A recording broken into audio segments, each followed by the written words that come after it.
25,000 টাকার একটা ফোনে 144 আর সিপেশিয়ার ডিসপ্লে, পাওয়ারফুল একটা গেমিং চিপসেট, 32 মেগাপিক্সেলের সেলফি ক্যামেরা, 90 ওয়াটের ফাস্ট চার্জার। জাস্ট ইমাজিন এইরকম স্পেসিফিকেশন কোন ব্র্যান্ড দিতে পারে?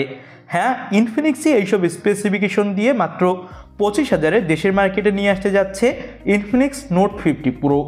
এই ফোনটা নিয়ে বিস্তারিত আজকের ভিডিওতে সব কিছু জানাবো আপনাদের, সো অবশ্যই ভিডিওটা শেষ পর্যন্ত দেখুন। ডিজাইনের কথা বলতে গেলে ইনফিনিক্স তাদের নোট সিরিজের ফোনগুলোতে প্রত্যেকবারই নতুনত্ব নিয়ে আসে ব্যাক প্যানেলে। এবারও তার ব্যতিক্রম নয়, ব্যাক প্যানেলে জোস লেভেলের একটা ক্যামেরা বাম দেওয়া হয়েছে, দেখতে বেশ সুন্দর লাগছে। ফোনটা বেশ স্লিম এবং এটা কিন্তু বক্সি টাইপের একটা ফোন, কর্নারগুলো কিছুটা কার্ভ এবং ফোনটা হাতে নিয়ে ভালো একটা হ্যান্ডস অন ফিল পাওয়া যাচ্ছিল। এখানে আপনি JBL এর মাইক্রো স্পিকার পেয়ে যাবেন এবং পেয়ে যাবেন USB টাইপ সি পোর্ট, এবং এই ফোনটাতে কিন্তু থাকছে dual micro SIM card slot. আর ফোনটা IP64 সাপোর্টেড হওয়ার ফলে এই ফোনটাতে হালকা পাতলা পানি অথবা ধুলোবালিতে কোনো ধরনের সমস্যা হবে না। এবং এই ফোনটাতে আপনি কিন্তু পেয়ে যাচ্ছেন ওয়্যারলেস চার্জিংয়ের সাপোর্ট, যেটা কিন্তু এই বাজেটে ইনফিনিক্সকে সবার থেকে আলাদা করছে। এবং ব্যাক প্যানেলে আপনি কিন্তু এই ফোনটাতে পেয়ে যাচ্ছেন একটা লাইটিং সিস্টেম, যেটা আপনি সেটিং থেকে নিজের ইচ্ছা মতো কাস্টমাইজ করে নিতে পারবেন। এর ডিসপ্লেটা হতে যাচ্ছে 6.78 ইঞ্চি মাপের, যেটা ফুল HD প্লাস অ্যামোলেড প্যানেল, এবং এটা হলো 144 হার্টজের একটা ডিসপ্লে, এবং এর পিক ব্রাইটনেস দেওয়া হয়েছে 1300 নিটস। তো ডিসপ্লের ব্রাইটনেস নিয়ে আপনাকে কোনো ধরনের সমস্যায় পড়তে হবে না। এবং এই ফোনটাতে দেওয়া হয়েছে মিডল পাঞ্চল কাটিং ডিসপ্লের 3 বেজেলস একদম নেই বললেই চলে। আর এই ফোনটাতে আপনি ইন ডিসপ্লে ফিঙ্গারপ্রিন্ট সেন্সর পেয়ে যাবেন। আর এই ফোনটাতে পাওয়ারের জন্য ব্যবহার করা হবে মিডিয়াটেকের হেলিও G100 আলটিমেট চিপসেট, যেটা কিন্তু খুবই পাওয়ারফুল একটা চিপসেট, যদিও এটা একটা 4G চিপসেট। আর এখানে কিন্তু আপনি 8GB সাথে আরও 8GB ভার্চুয়াল র্যাম অ্যাড করতে পারবেন।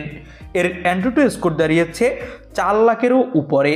তো বুঝতেই পারছেন ফোনটা গেমিং হবে একদম জোস লেভেলের মিড বাজেট সেগমেন্টে। তবে এখানে 5G প্রসেসর দিলে অবশ্যই আরও বেশি ভালো হতো, কারণ কয়েক বছরের মধ্যে দেশের মার্কেটে একদম 5G অ্যাভেলেবেল হয়ে যাবে সব জায়গায়। 5200 mAh ব্যাটারি ব্যবহার করা হয়েছে এই ফোনটাতে, 90 ওয়াটের ফাস্ট চার্জার পাবেন। এবং এই ফোনটাতে out of the box Android 15 এবং পেয়ে যাবেন XOS 15। ফোনটাতে ব্যাক সাইডে 50 মেগাপিক্সেলের প্রাইমারি ক্যামেরার সাথে পেয়ে যাবেন 8 মেগাপিক্সেলের আল্ট্রা ওয়াইড ক্যামেরা এবং একটা ফ্লিকার সেন্সর। 32 মেগাপিক্সেলের সেলফি ক্যামেরা থাকছে এই ফোনটাতে। ফোনটার ব্যাক ক্যামেরা দিয়ে তোলা কিছু ছবি আপনি দেখতেই পাচ্ছেন, ভালোই ফটোগ্রাফি করা যাচ্ছিল ফোনটাতে। তবে এখানে যদি এক্সট্রা একটা 5 মেগাপিক্সেলের টেলিফটো অথবা ম্যাক্রো সেন্সর দিত, তাহলে আমার কাছে মনে হয় আরও বেশি ভালো হতো। তবে বাজেট বিবেচনায় এটুকু কম্প্রোমাইজ করাই যেতে পারে।